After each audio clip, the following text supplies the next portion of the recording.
Good morning. We're so glad you're here. My name is Deborah Rutter, and I have the world's best job of being the president of the Kennedy Center. And we're just thrilled to welcome you here for our first session today. We kicked it off last night, our sound health, and these two magnificent people will tell you a little bit about it. This partnership with the Kennedy Center and the National Institute of Health is perhaps one that some people would scratch their head a little bit about, but Francis and Renee and I have decided it's a match made in heaven, and we're loving it. Yeah. And I would also say that the National Endowment for the Arts has a really intensive program around music therapy in particular, but about the role of music in our lives. And I, who have known the National Endowment for the Arts for many decades, really have learned about a new aspect of their work, and this is really powerful work that they do across the country, and they've been a great partner for us as well. So welcome to this morning. I think you're going to find this fascinating. What I'd like to do now is introduce a woman who needs no introduction. If you don't know who Renee Fleming is, you don't deserve to be in this room. But I like to say that she's our dearest friend because she is an artistic advisor at large for the Kennedy Center. And Dr. Francis Collins, who is a musician. And on the side, he's also the director of the National Institute of Health. Thank you, Deborah. Thank you. Oh. It's very exciting to have the resources of the Kennedy Center also to put on a couple of days like this. It's really the only place that can do it this way. How many of you were at the concert last night? Okay, so not fabulous. Thank you so much and you enjoyed it, obviously. Some of you weren't though, so let's just say that last night was a musical extravaganza, an introduction to the breadth of this work. And I'd love to also say that it was a fantastic start, but Dr. Collins is going to talk for a second about what we did back in January. So yeah, this is part of a larger effort, this collaboration that Renee and I cooked up and convinced all these other people to take part in, and thank you, Deborah, for putting the resources of the Kennedy Center in such a remarkable way at our disposal for this weekend. Yes, back in January, we held a workshop for 2 days on the NIH campus, and we invited neuroscientists who are studying how the brain works, and performers and music therapists, and we all got together and for that day and a half tried to figure out what do we know and what would we like to know about how music and the brain interact, both in terms of the basic science, but also about how music can be used in healing ways, which is what music therapists do, and how could we use some of the new scientific discoveries to make that even better. And it was a wonderful day and a half, and we came up with a lot of ideas that NIH, as the largest supporter of biomedical research in the world, aims to try to pursue going forward with all of these partners. So it's an exciting sort of coming together in a way that makes life pretty interesting. So we had a great time, and this is another part of it, and there's more to come, but we aren't quite sure yet what it is. Well, and these scientists all came from not just the U.S., but around the world, and they presented for us. I learned so much. It was an extraordinary workshop, and we are so fortunate to have 5 of them here. You're starting with Dr. Nina Kraus, who is focusing on childhood development. Now, I grew up in a musical household, as did Francis, as did Deborah. And there's no question that we've been formed by that. My dad is here, who was a high school vocal music teacher.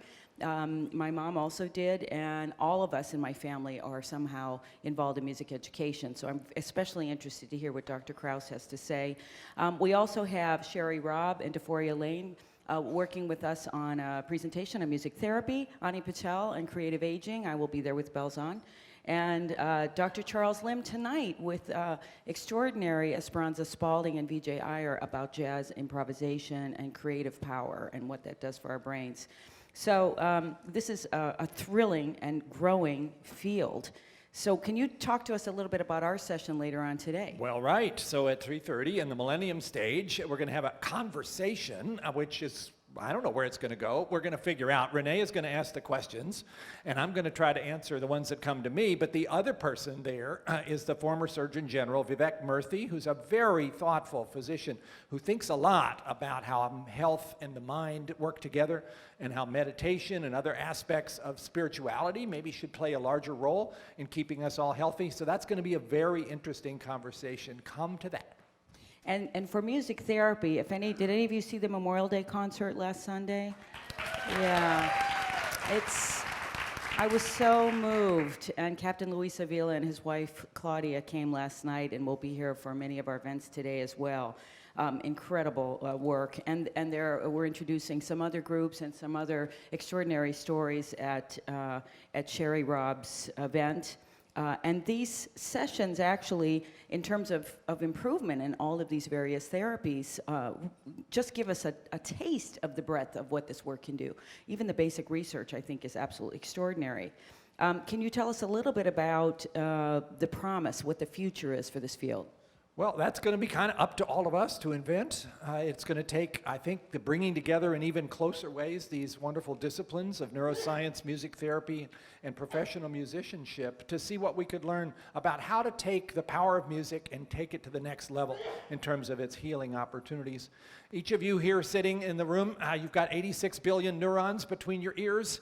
We're going to try to get a lot of them activated today in this workshop and the ones that follow. But we want to learn how to make the most of those circuits, those networks, which can be so powerful to help people who are struggling with something like chronic pain or autism or Alzheimer's disease, and figure out how we can optimize what is already a very exciting field and see if we can both improve its likelihood of a good outcome and also understand why it doesn't always work the same way for every person. This is going to be a more precision approach, perhaps, to using music as healing than we've been able to do in the past. I'm very excited about all that. Thank you. So let's get started. Nina Kraus was so inspiring to me when I heard her in January at this workshop, and I think you will find her to share information that you probably thought you knew, but she's confirming a lot of it, and she has some very special guests. So enjoy. I hope you find the day inspiring. Thank you very much for being here. Nina Kraus.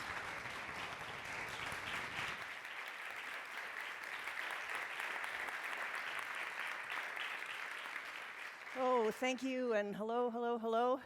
It's really great to see you all.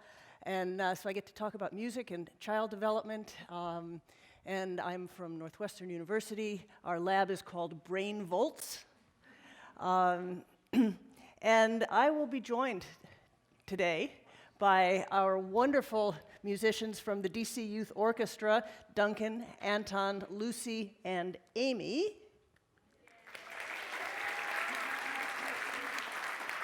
And they are going to be making comments throughout my presentation, and then they will have the last word because they will perform at the end of the show. So I get to talk about sound, and I'm a biologist, so it's how sound impacts our brain. And music turns out to be really powerful for communication and for brain health. Sound, music, and of course we're going to deal with this from a neuroscience perspective.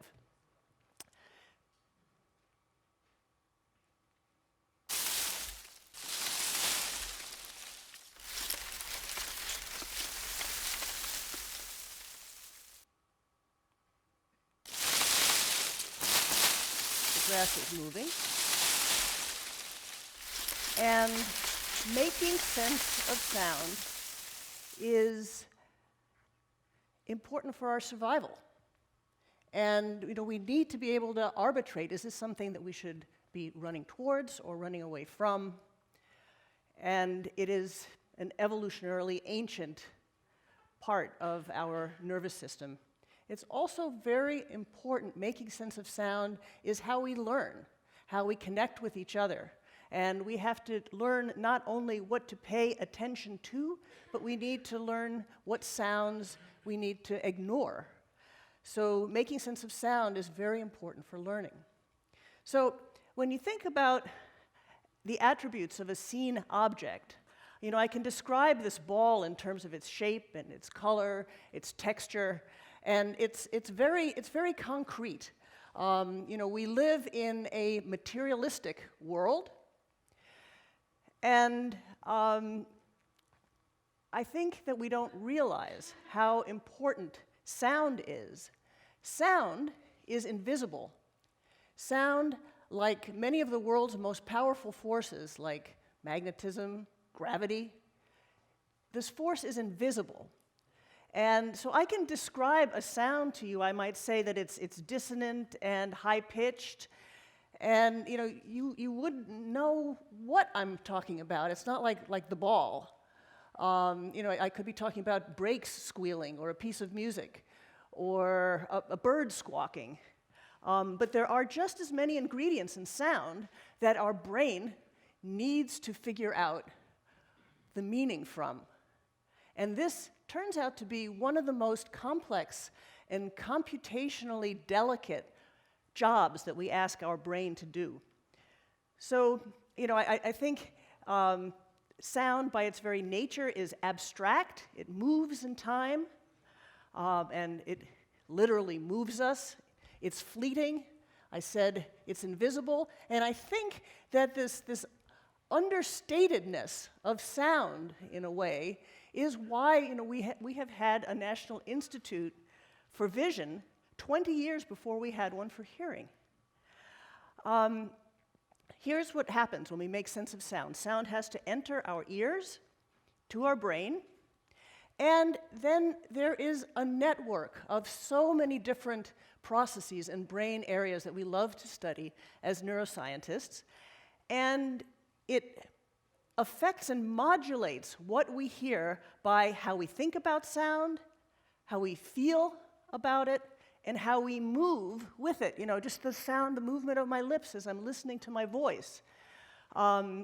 This is very important, and we call this cognitive, sensory motor, and reward networks, and they are all active while we're playing, while we are hearing. So, listen to this. Anybody hear a sentence there? Listen again. The juice of lemons makes fine punch. Okay, now listen to the first sentence again.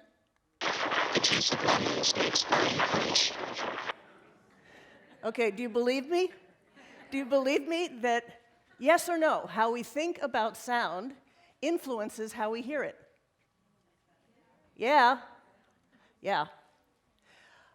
So today I'm going to talk about how we are making sense of sound. I'll talk about our reward networks, our cognitive networks, and our sensory motor networks, and bring the science to you. Of course, music is one of the most wonderful ways that we engage these cognitive, sensory motor, and reward networks. And so that is going to be the spotlight. Before I go any further, I would like to invite Amy to the stage. And I have asked each of our 4 student musicians to reflect on how has music helped you, how has music affected you in your daily life outside of music? Of music, actually playing music has helped me a lot during my daily life. So I'm just going to go ahead and start by saying critical thinking skills. So when faced with a problem, because I play music, I'm not only looking for one solution to the problem, I also look for many different solutions that might be able to solve the same problem. Another thing that music helps me do during my daily life would be, it's definitely improved my patience, and it's definitely improved the fact that I work hard. So music, you can't just expect to be a perfect violinist by practicing one day for 2 minutes. You have to work hard, and you have to have patience in order to achieve your goals. And this floods into my academics too. You can't just expect to get a good grade. You have to work hard, and you have to be patient. And then finally, music has also helped me with meeting new friends, and definitely being able to contribute to different communities. And my group back there, you know, Lucy, Duncan, and Anton, I'm so excited to see them every single Saturday, some Sundays, and sometimes even Wednesdays. We have so much fun all together. Thank you. Woo!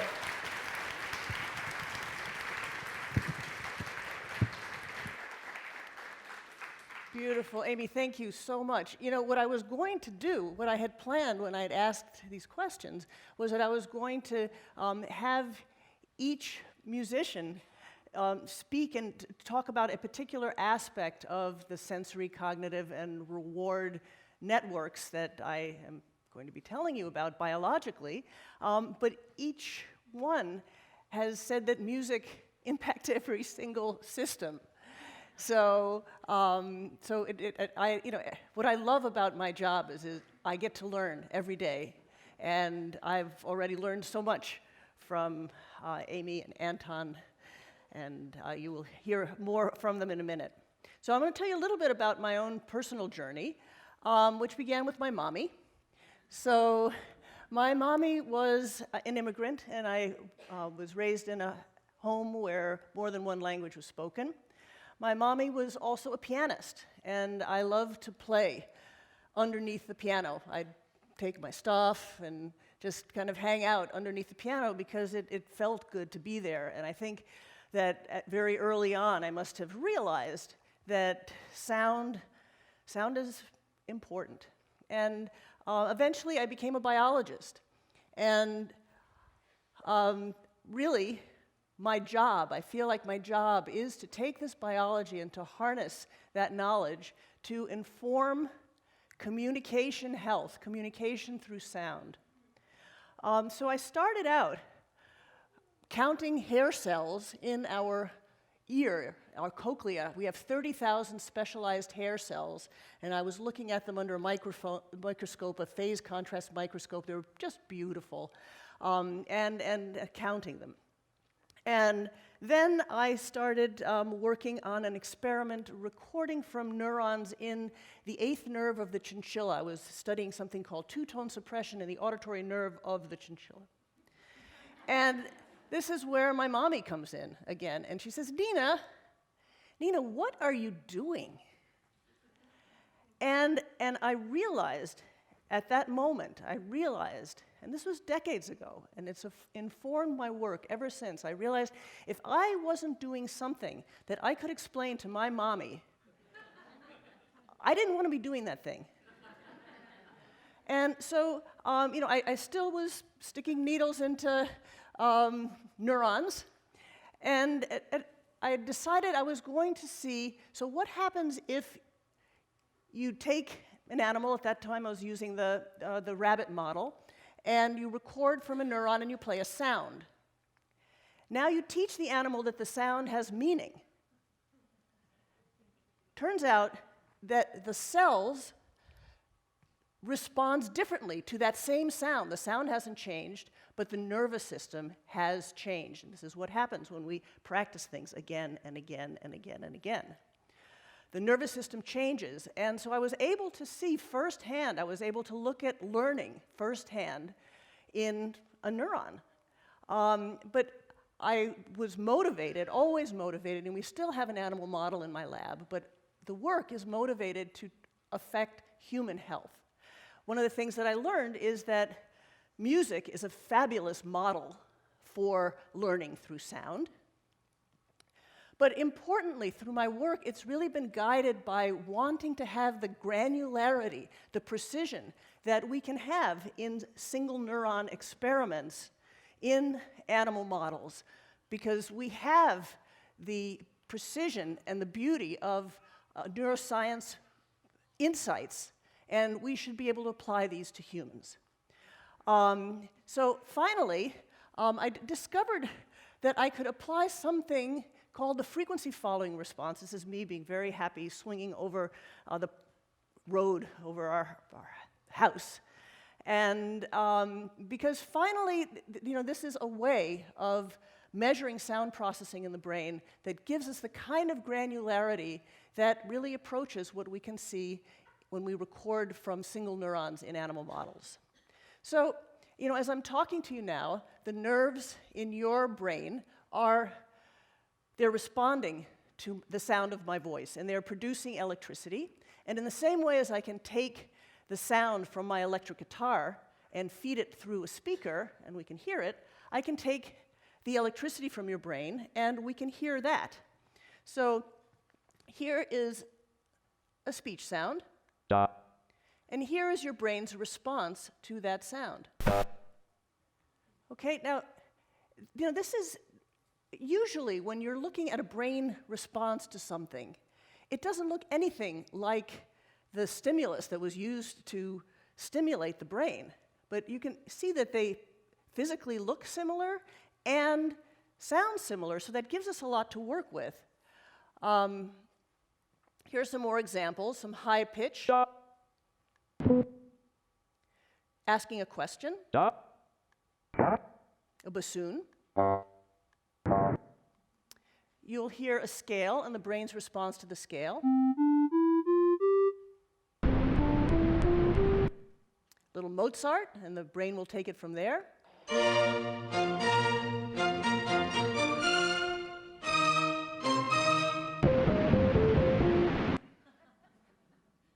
And my absolute favorite.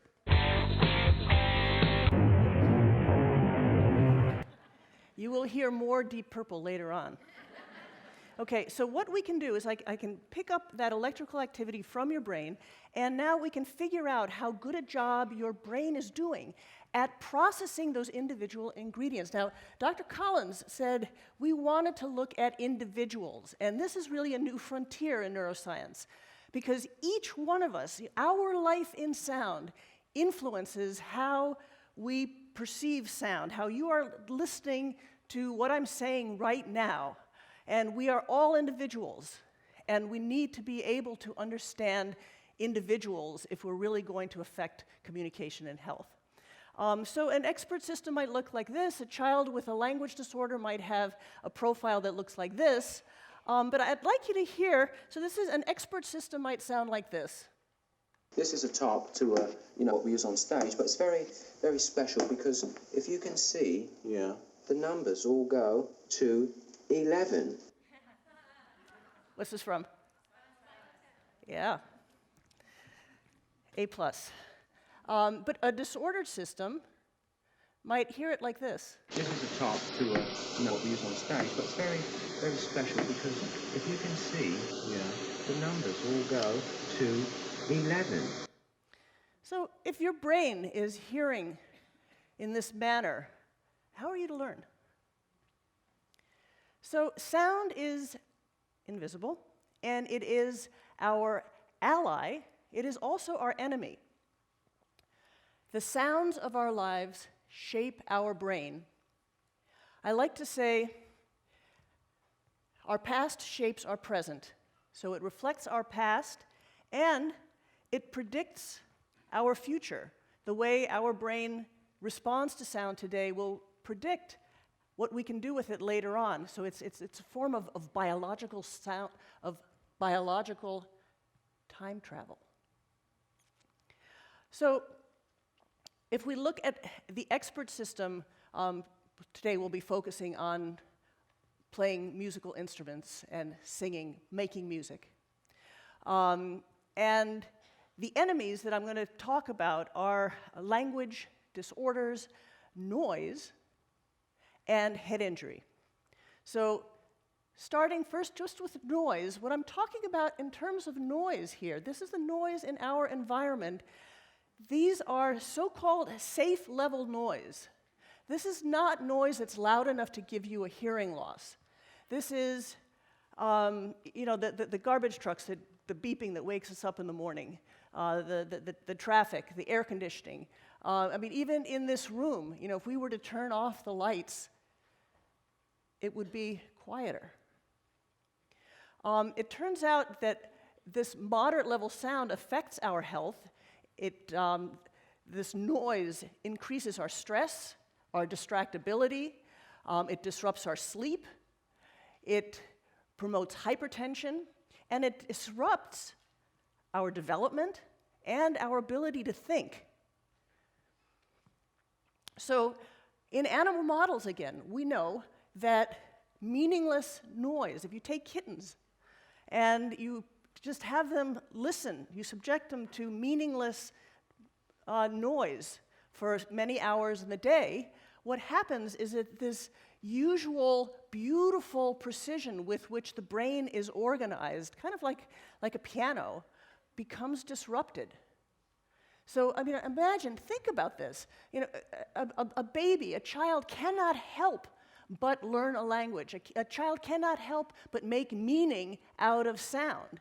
And now, if you give that developing system meaningless sound, it's going to try to make sense of it. And it's going to disrupt and blunt the system in the process. So, you know, we have to stop being so cavalier about sound and really notice its impact on us and on our development. And, you know, I think that many parents these days are using white noise machines to kind of keep their babies asleep. It might be something to think about. Maybe not the best thing. Head injury. Another way in which making sense of sound is disrupted. So if you think that making sense of sound is one of the most complex jobs that we ask our brains to do, of course, if you get hit in the head, it's going to disrupt this process. And the kind of process, but you know what, I say, okay, this is a computationally difficult job. We're talking about microsecond processing. Action potentials, neurons take half a millisecond to respond. We are looking at microsecond timing and precision that our brain has to do when we tell it, do some math and figure out what instrument is playing over there amidst other instruments and where in space is it. So this kind of computation, sound processing is actually very much faster, 40 times faster than visual processing. So it can be disrupted with head injury. And what we've discovered, and this was really on the strength of, sound processing is one of the most complex things we ask our brains to do. It is likely to be disrupted. This was our hypothesis. But also, people with head injury complain about the ability of the difficulty making sense of sound in complicated places. So we've discovered that sound processing in the brain can be a biological marker. We've done this in children athletes, and also with Northwestern athletes, Northwestern football players. And what we have learned is that our biological marker, this is just measuring the details of sound processing in the brain. Again, you know, this mixing board analogy that I have, there is a very specific signature for concussion. And it tracks with concussion severity. It monitors recovery. You know, we need to know when athletes are healthy enough to get back into play, when their brains are ready. And there is a legacy sometimes associated with previous concussions. And we can see this. We can understand this biologically. This is a way that we can affect human health through sound. Now, our Renee Fleming sang at the Memorial Day concert, and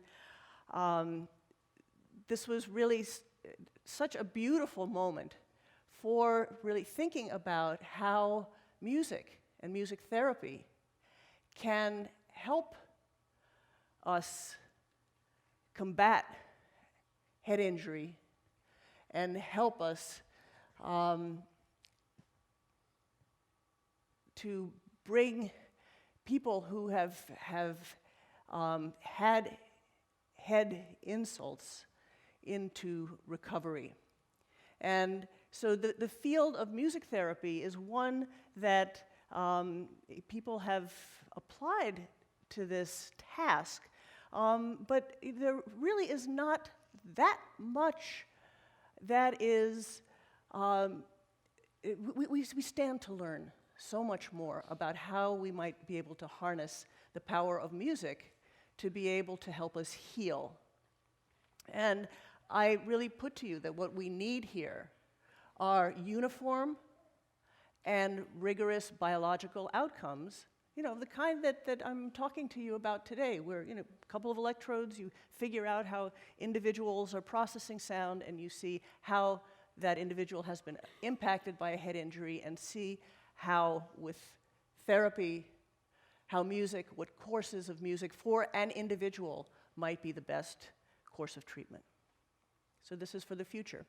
Okay, so, I talked about cognitive, sensory, and reward systems, and music is the jackpot. Music is really the jackpot because it engages all of these systems in a way that, I really can't think of other auditory functions. So I think it's Anton's turn to come up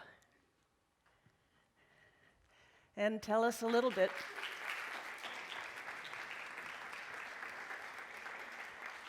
about what music has meant for him outside of music, outside of the beauty, the wonder of making music. How has music helped you in your daily life? Well, music, firstly, it makes me a lot more patient with people, because I really not really that patient. If I get angry, it's like comes really fast. But music helps me kind of cool down a little and lets me like think about what I'm doing. Then helps me with school, I guess, because, just helps me focus with doing my work in school, helps me get better grades, I guess.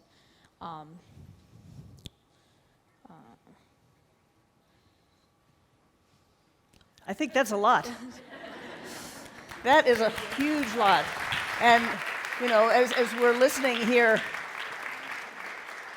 folks in the Department of Education who can think about how music education is really a part of every child's, or should be a part of every child's education, not only because they're making music, but because they may do better in school. And let's see what the science has to say about this. So why might making music enhance non-musical skills? So Ani Patel, who will be speaking later on today, has an opera hypothesis. And he talks about the in opera, the overlap between the sounds and the nervous system that is involved, for example, in speech and music. Precision. So the precision that is required for making music is higher than what we demand for speech. Because imagine, I can understand you if you speak with a foreign accent. I can understand you through a crummy cell phone connection. But a tiny change in the timing or in the pitch of music will really affect the musicality. So the precision is important. Emotion. So we know, again, from rigorous animal models that animals learn sound to meaning tasks. They learn tasks much faster, and they remember much longer if you stimulate the emotional systems in the brain while they are learning. And we know this intuitively. We learn what we care about. Repetition. Amy, I think you said you have to do things again and again and again. And one of the things that we also will learn and see biologically is the brain doesn't change in 5 minutes. You have to do things again and again if you're going to really change the nervous system. And importantly, attention. So we have to learn what to pay attention to. And I like to, so my husband's a musician. And the other day I was learning a Dire Straits lick. And he came by and he said, Nina, if you would listen, you would hear that when he's playing those 4 notes very quickly, he's not using his pick. He's pulling off the strings on his left hand. Well, that has a certain sound to it. Before he pointed that out, I was deaf to it. But now, it's a very characteristic sound. I hear it, I know what to do, But I had to learn what to pay attention to, and that's really, really important. We have to learn how to pay attention to sound very actively, as we do with our music, in order for it to become automatic. Okay, so cognitive. I'm going to talk about neuroscience, what music helps us do in terms of our cognitive skills, focusing on attention and auditory working memory. So, attention. Attention! What you need to do every time you hear a note, I need you to, as quickly as possible, raise your hand. And every time you hear a distractor, don't raise your hand. So, raise your hand and then put it down again. Good job. Okay, now we're going to play this game, and you have to do it as quickly as you can, and try not to flinch when you're not supposed to move, okay?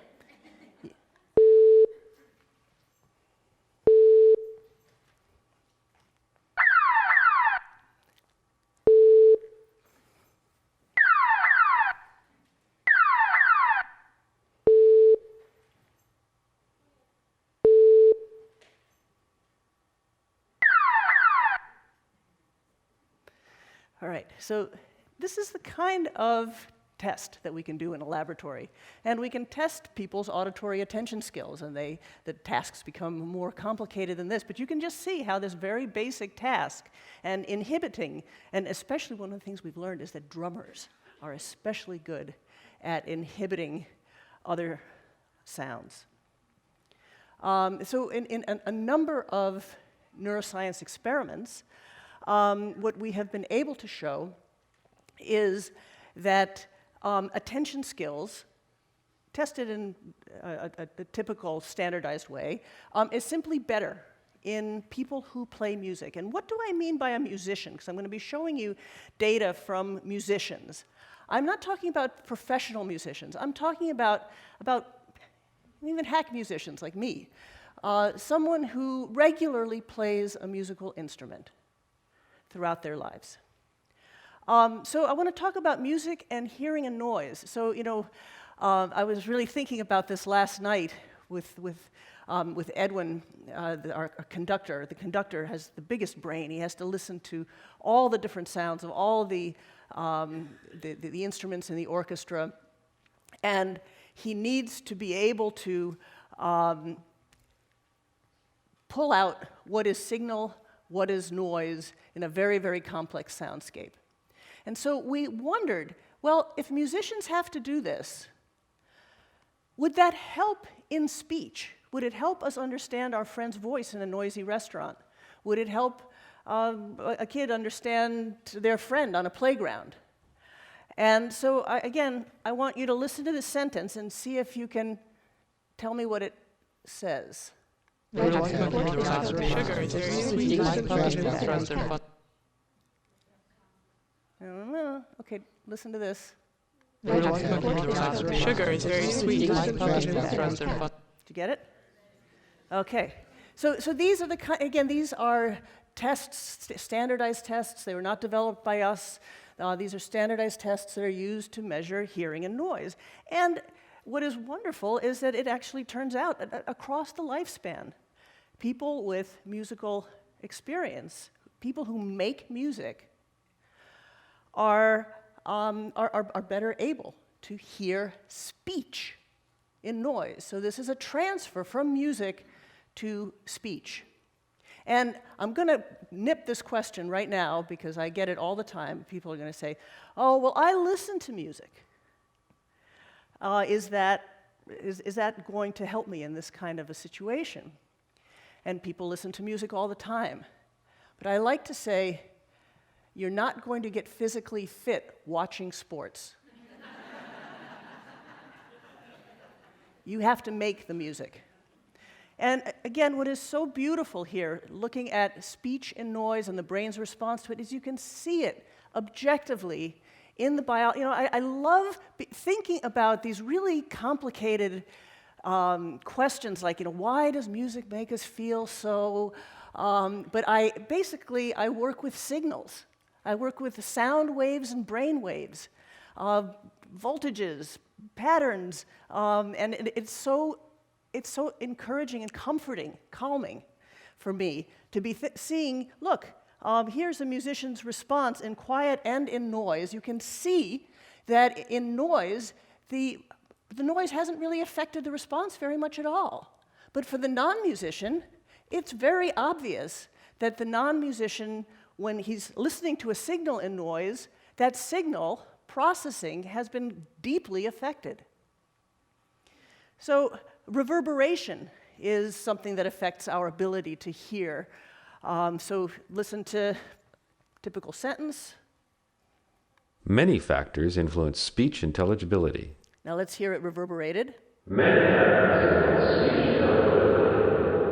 Okay, so everyone is affected by reverberation. You know, say you're in a train station, or and again, musicians simply are better at hearing speech and noise in challenging listening environments. This is important. This is important because, I mean, imagine any time you're listening to somebody and it's noisy, if you're struggling to figure out what is being said, you don't have much time to think about what people are saying.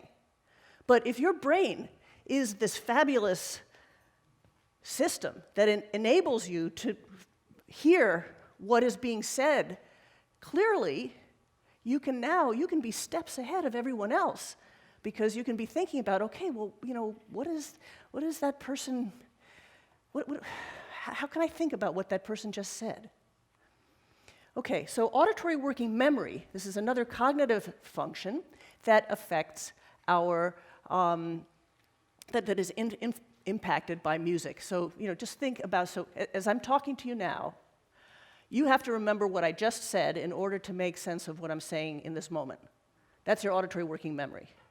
To tune your instrument, you have to remember the sound of the note to tune your instrument.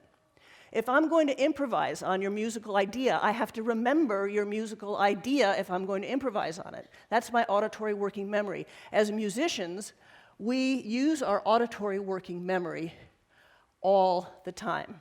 And again, in standardized tests, I can do something like give you a shopping list and then I can tell you a bunch of items and have you remember, just tell me which items were produce that started with the letter B. So you have this whole list that I've told you, and then you have to work your memory and come back and tell me what it is that you heard. So I'm going to show you a personal example of me using my auditory working memory, trying to learn a Chuck Berry lick. And you know, I'll be listening to Chuck, and then of course I'll forget, and I'll have to listen again, and I'll forget again. But hopefully during that time, I am strengthening my auditory working memory. It's very obvious when Chuck is playing.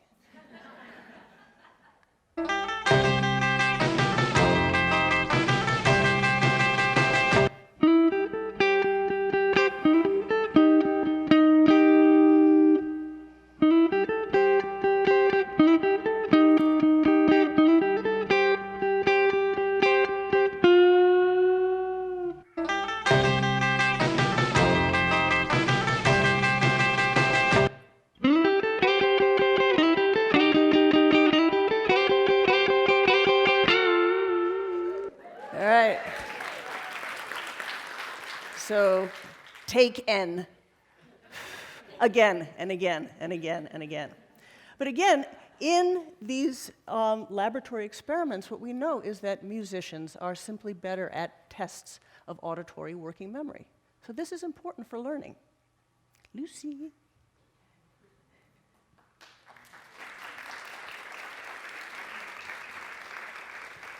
Lucy. How has music influenced you in your daily life? So music has influenced me in many ways. It has given me a lot of life skills and things that help me throughout life, like perseverance. So music doesn't always come naturally. You have to practice and practice until it is good. And perseverance is a very good skill for that, because you need a lot of perseverance in music. You need it to help you to become a musician.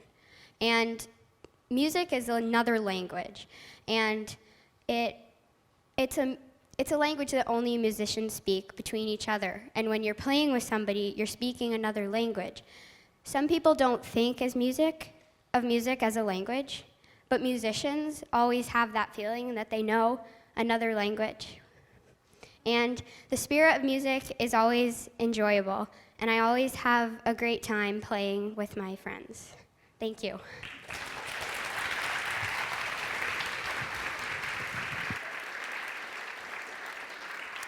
Thank you, Lucy. So what you guys don't know. We reviewed some of these comments ahead of the show, and what I'm hearing from every musician, is you're improvising. You're saying different things now than you said earlier, this is why we go to a performance. It's a performance. And, sometimes it goes well, sometimes it doesn't not so well, but, it's live, and you can improvise, and thank you so much. Okay, so I'm going to talk about how language and music coincide. And biologically, again, I want to say that the same aspects of sound processing in the brain, the particular aspects of sound that we need to be strengthened in order to develop language and to read, are those aspects of sound processing that are strengthened by making music. It's rather remarkable. These neural signatures really coincide. So how do we know this? We've done a series of projects, cross-sectional projects, but these are longitudinal projects, and where we have followed kids in Chicago high schools and kids in the gang reduction zones of Los Angeles, and we've followed them longitudinally. And the long and longitudinal is no joke, because we've followed them year after year after year. Kids who were playing music, had music as a part of their regular curriculum, and kids who were doing another form of an enrichment activity. And one of the things that, well, first of all, the founders of these programs, they came to me and they said, Nina, we already know that the kids who are playing music are the better students. But what's going on in their brains? And so we tried to address this. And one of the things you should know is these schools are all in low-income neighborhoods.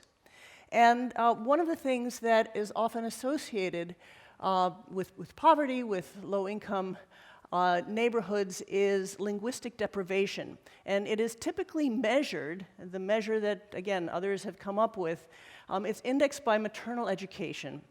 And there is something called the 30 million word gap, by which children whose moms have less education are likely to hear 30 million fewer words by the time they're 5 years old than a child whose mom has more education. And of course, there are many, many exceptions. I always feel strange saying this, but this is the proxy for linguistic deprivation that is standard in the field.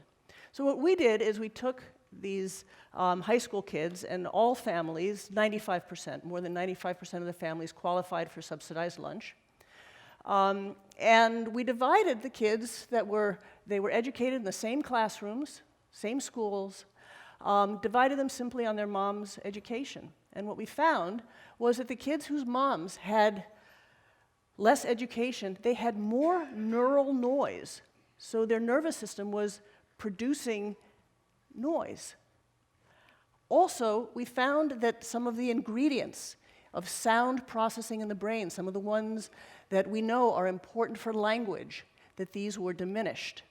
So the analogy that I think works really well here is, imagine you're listening to the radio, and on the one hand, there's static on the radio. So there's static, and on top of that, your nurse's voice is kind of muffled. If this is the way you're hearing in a classroom, how are you to learn? So what we found was that there really is a biological signature for linguistic deprivation. And what we found across these studies is that music won't fix the problem entirely, but it will offset it. It has a significant impact. So this is very important as we think about education. We also know that the achievement gap is something that increases as years go on in school, especially in low-income schools and neighborhoods. And one of the things that we discovered is that the kids who played music, they didn't show that decrease in reading year after year. They maintained their reading scores. We saw this both in grammar schools in LA and in high schools in Chicago. So we saw this for standardized measures of reading. We saw this, again, for standardized measures of listening in noise. And importantly, we looked at brain development. I mean, we were able to look at neural responses to sound 4 years in a row in individual children. And we were able to see that with music making, the children had faster brain development, and again, that their precision of sound processing just simply was better. Importantly, very importantly, after 1 year of making music in both the grammar schools and in the high schools, we saw no evidence of biological changes. It was only after 2 years in both sets of studies did these changes start to emerge, which speaks to the fact that you have to do things again and again and again to learn them if you are going to be a musician. And your brain, fortunately, our brain does not change every second because, it would be a very confusing world if it did. So in order to fundamentally change the default state, the way that I'm walking in here and I am listening to whatever sounds are around me, this is based on my life in sound, and certainly in terms of the education, the music education, at least it took us 2 years to see very, very objective changes in brain function. And importantly, it has a lifelong impact. So how many of you have played music at some time in your life? How many of you are still playing now? Yeah, there are many, many people. Often people will play music for some time and then they will stop. And importantly, and this is again so important educationally to understand, that this has a lifelong impact. And again, we have been able to demonstrate this biologically and objectively, that people who have had musical education in their past, and now we're testing somebody when they're 70, 80 years old, and they haven't played music for decades, yet the people who played music have sound processing in the brain for language. They're better able to hear speech and noise, one of the biggest complaints as we get older. So this has a lifelong impact. It's not about, people will say, oh, I don't care if my son becomes a violinist. But you may care that your child does well in life and is able to communicate as well as they possibly can until they die. So I'm often asked, well, what about, does it matter what instrument you play, if it's an instrument or if you sing? Does it matter if you sight read to learn or if you improvise? And again, across all of our studies and studies from other labs, it really doesn't matter. What is important is to be making sound to meaning connections through music. This is what is important. I have to say that the musicians that we have tested who can both sight read and improvise are the most flexible in terms of some of the brain processes that we see. But again, this is an area that needs to be investigated further. I can also tell you that there is specialization of the specialized. If you're a bassoon player, you're very, very tuned to the sound of a bassoon. But in terms of the fundamental ways in which our brain changes in ways that helps us for language and communication, it really doesn't matter how you get to it. So, sensory motor. Speaking, rhythm is going to be a big deal here. So, there is rhythm in music You all know that. But you probably don't realize how much rhythm there is in speech.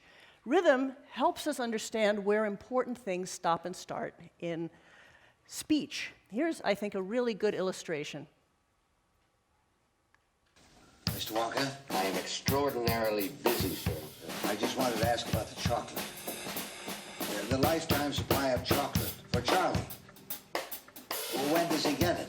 He doesn't. Why not? Because he broke the rules. What rule?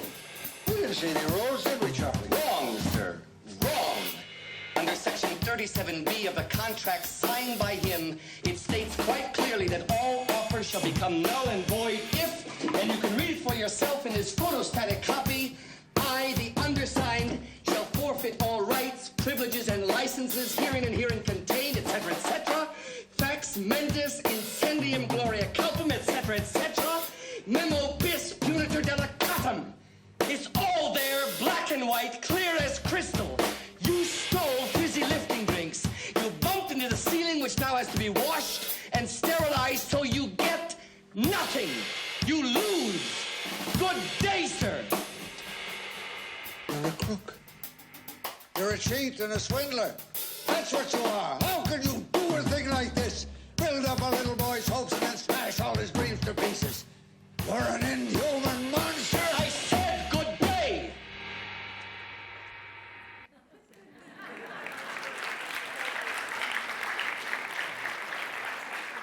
Okay, so there is rhythm in speech, and there is neuroscience that shows that better language skills are associated with better rhythm skills. And also some kids who have difficulty learning to read, for example, have some difficulty with rhythm skills. This is some research that we've done with 3-year-olds, where we've had them tap along to a beat.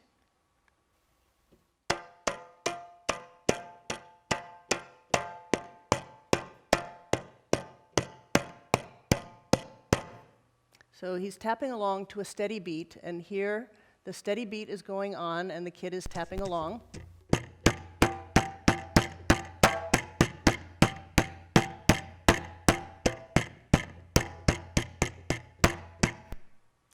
So, he's enthusiastic.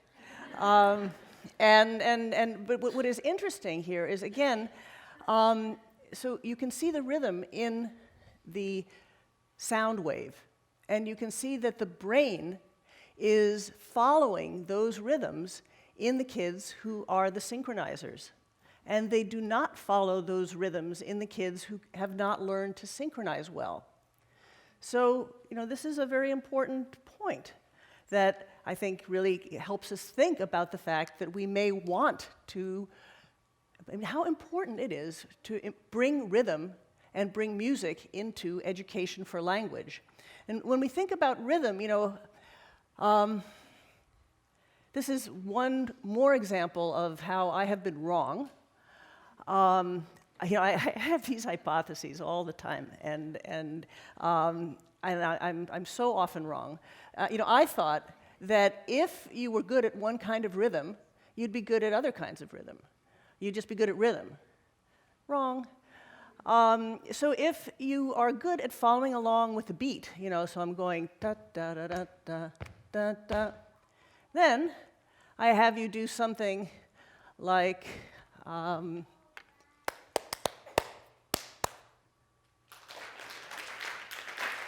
right.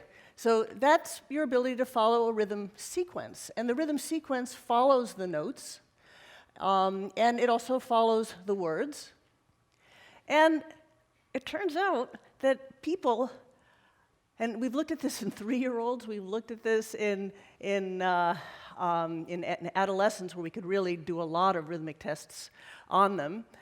We see that the kids who are better at beat skills are not the kids who are better at sequence skills. And there is just really no relationship, and that there are different neural processes associated with each kind of rhythm. And these are just 2 of many kinds of rhythms that we can study. So again, there's a lot to learn here. Again, rhythm training. Duncan.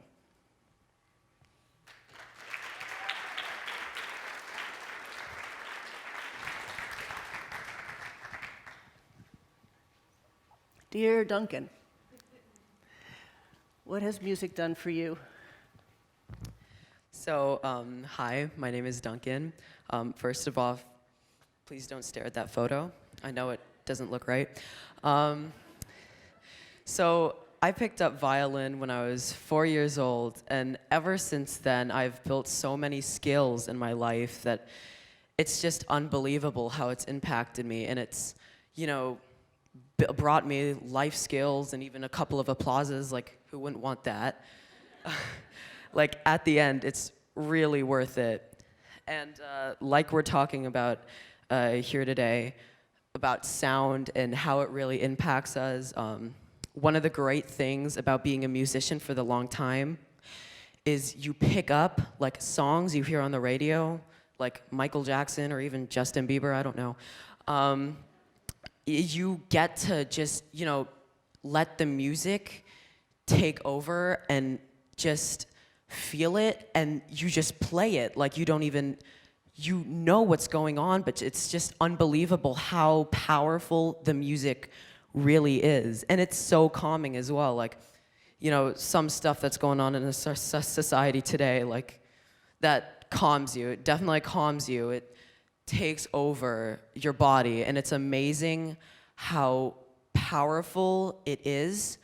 And everybody in this room, whether you have one or not, can pick up an instrument or any general art or music, a type of music at all. And everybody in this room is worth an instrument and can do it, because we humans were born with the skill to do something else than just, But yeah, music has definitely impacted me from my sleeping to waking up, even school, because middle school is pretty boring, I'll tell you that. But even now, when you're so used to playing violin so much, I take a pencil and, rub it on my arm just to pretend to play violin. Because I don't know if it helps or not, but I definitely play better when I get home from school. But it's really worth it, because music, it brings you a gift, and that's not a gift that everybody can have. And that's why I encourage everyone to pick up something that they love, and family members, encourage the ones you love to pick up something they love, because it's a life-changing experience. Even if you don't change, even if you don't have it forever, it will stick with you in your heart forever. So that's how music changed me.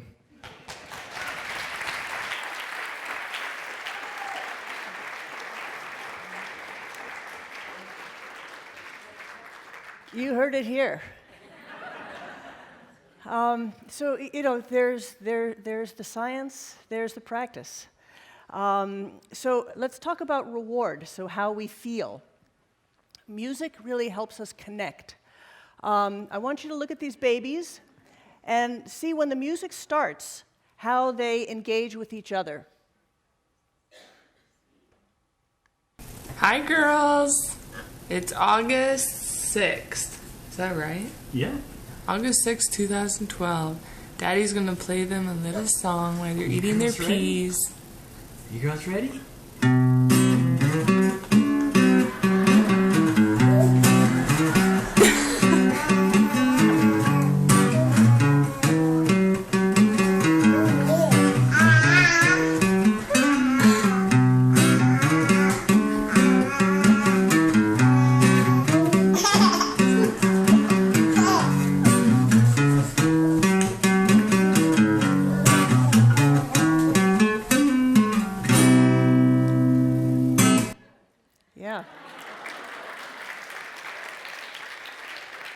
So music connects us, and some experiments that Laurel Trainer and her group have done, she has shown how if you move in synchrony with another person, you are more likely to like them, and you are more likely to help them.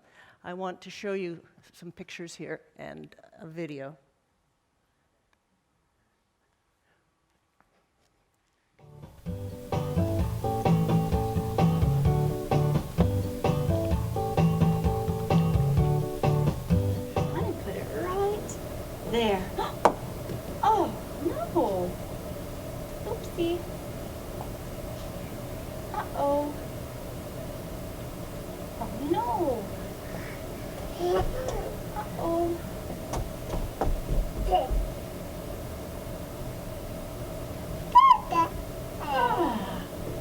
There.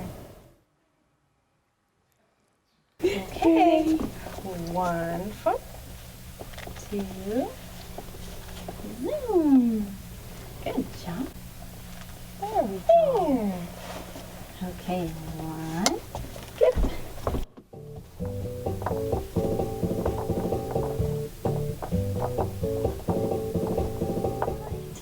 There.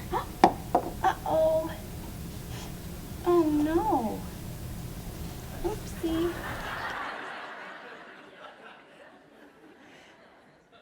So music connects us. And one of the things that Renee has told me is that there are certain pieces of music that are universal in that she can sing them all over the world and people will respond. And that's really just something to think about and something we have a lot to learn from. But there is an example that really spoke to me that I wanted to share with you. So, you know, these guys.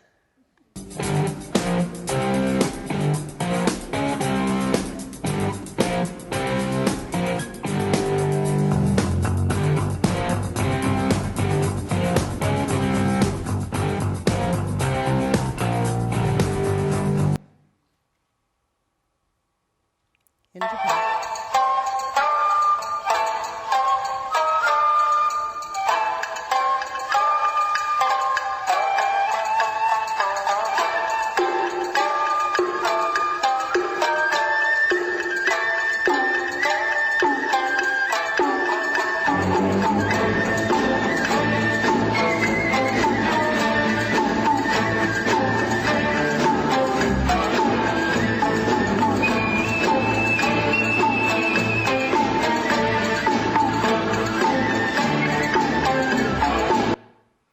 So I invite you to watch this whole thing. When they start singing, it's wonderful, just wonderful. So music connects us. Music connects us no matter who we are or where we're from. And music is something that stimulates our emotional systems, and our emotional systems in our brain, our limbic systems, are the most evolutionarily ancient. They're the ones that are associated with how we feel when we're hungry, when we're bonding with people. It's important for very, very basic biological functions. And music excites the limbic system, whether we're happy, we're sad, whether we're encouraged, whether we're feeling calm.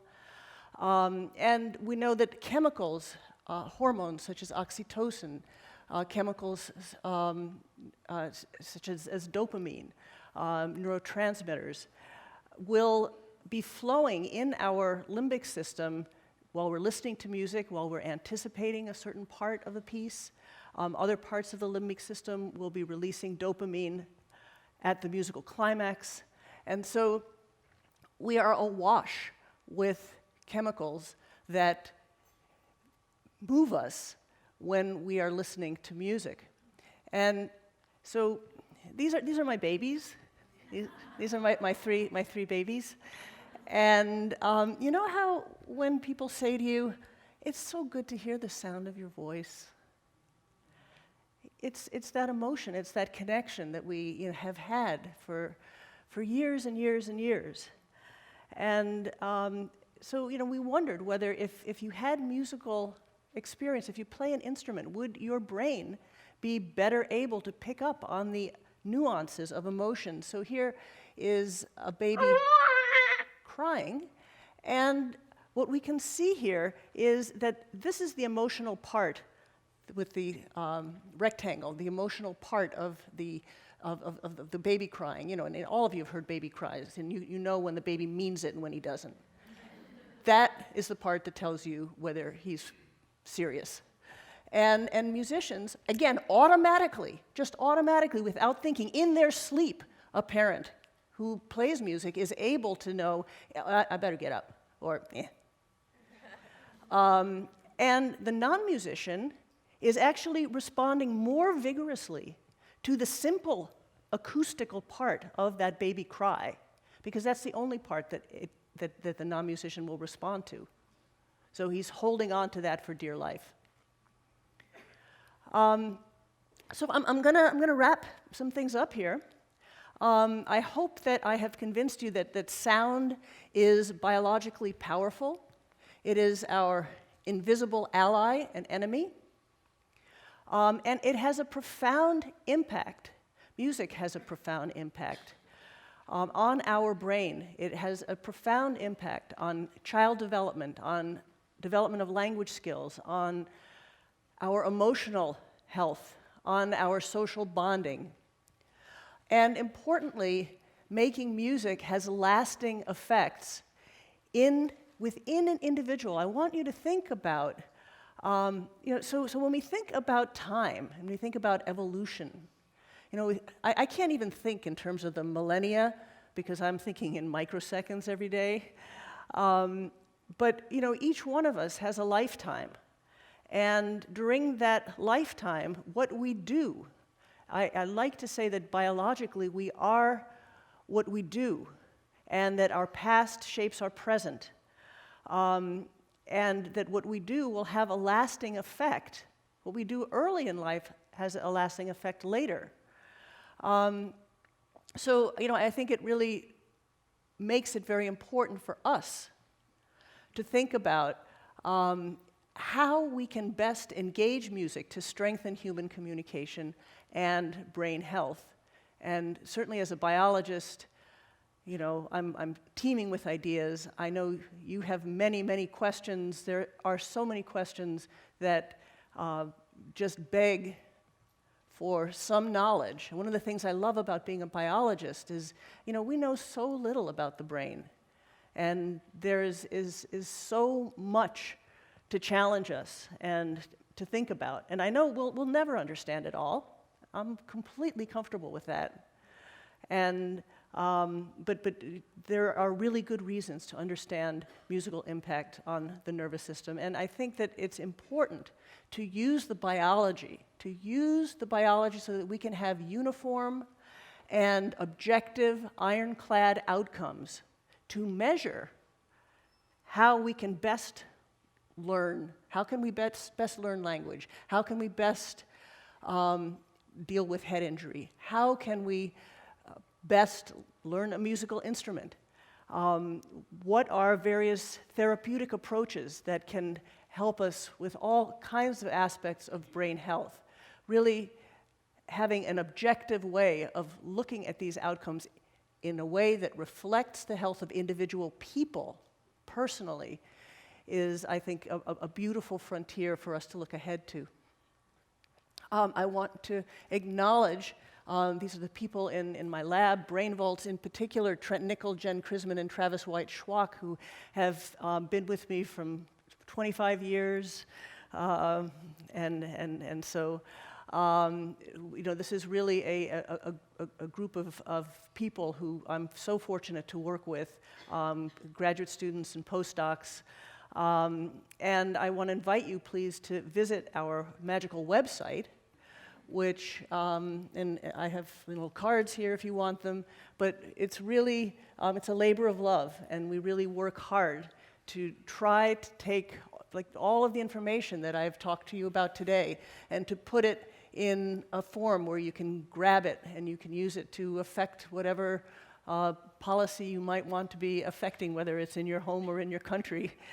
And also you can see the demonstration of our biological approach there. But I encourage you on each one of those topics to start with, there's a overview slideshow that shows you a picture, a line of text that summarizes 2 years of work, and you can just sort of get an overview, and then from there you can go as deeply as possible. So I thank you very much, and I would like to, at this point, let me see. I have just maybe I can take one question or so.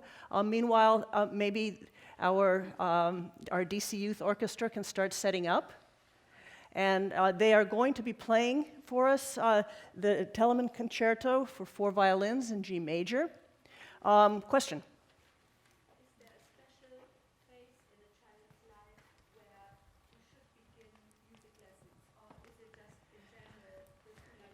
Yeah, is there a special phase, is a special time in a child's life when they should begin music? At any time. And also, you know, we are never too, we know from animal experiments that the nervous system and learning through sound, we are never too old to learn. And with children, you know, whenever you can. You know, people often want to have dosage effects, and you know, at what year should I start? It's really, you know, it's a one-to-one situation. Certainly early, and living in a household that has a lot of music is you know, start at birth. Start while you're carrying your babies, and sing to them and move so that they can feel, you know, the rhythms. So at any time. Another question? Yeah, you. So I'm a music teacher in Prince George's County, and a lot of times music instruction is once a week or once every other week for a small chunk of time. In your presentation, you mentioned that the 2 years of consistency offset that language gap. What is the frequency within that? Yeah. So people are always asking, you know, dosage effects, and we don't know. And you know, again, this is something that we're going to need to learn. We've established some effects here, and I can tell you that in the studies that we have done, the students have had roughly 4 to 5 hours of music a week of some kind of instruction. And again, the instruction has really, we have looked at 2 different models. One is through Chicago Public Schools, and the other is, so that's taught by music teachers. And then in the Harmony Project in LA, that was taught by musicians after school. So, you know, different models. But, you know, again, I think we need to use our common sense to informed by the science as we learn more and more, that we need to, anything that is worth doing is going to take some time. And so playing as much as you possibly can and having as much instruction as a district can afford. And then, you know, it's impossible to control for how much were the kids playing at home or not. But in general, you know, a few hours a week of music, that sounds heavenly. Any other? Speak up. I work in the craniofacial molecular biology lab, but I'm an educator. I'm trying to figure it out if a person's lost their hearing due to oral cancer, so on and so forth. Will the things that you describe, that kind of social bounding connectivity, still live with you? Yes. So the question, what about if you lose your hearing? And so think about Beethoven. Beethoven was deaf, and he played some of the most wonderful music we've had the privilege to hear. So much of music happens in our heads. We know that also people with hearing loss, you know, and as we get older, people who play music still have sound processing in the brain that is stronger, and auditory working memory skills that are stronger than older adults who have normal hearing, even if you're comparing a musician with a hearing loss. So a musician with a hearing loss will be able to actually make more sense out of sound than someone who is not a musician and has normal hearing thresholds. So it really speaks to the fact that hearing happens in our brains.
and gentlemen, the DC Youth Orchestra.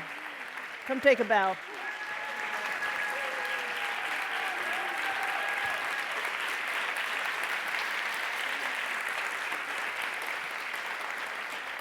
I understand the four of them have their own musical group. What is it called? The Schnurbles. Look out for them.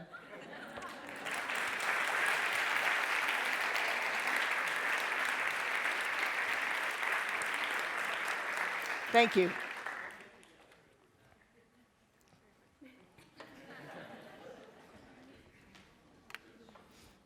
Thank you very much.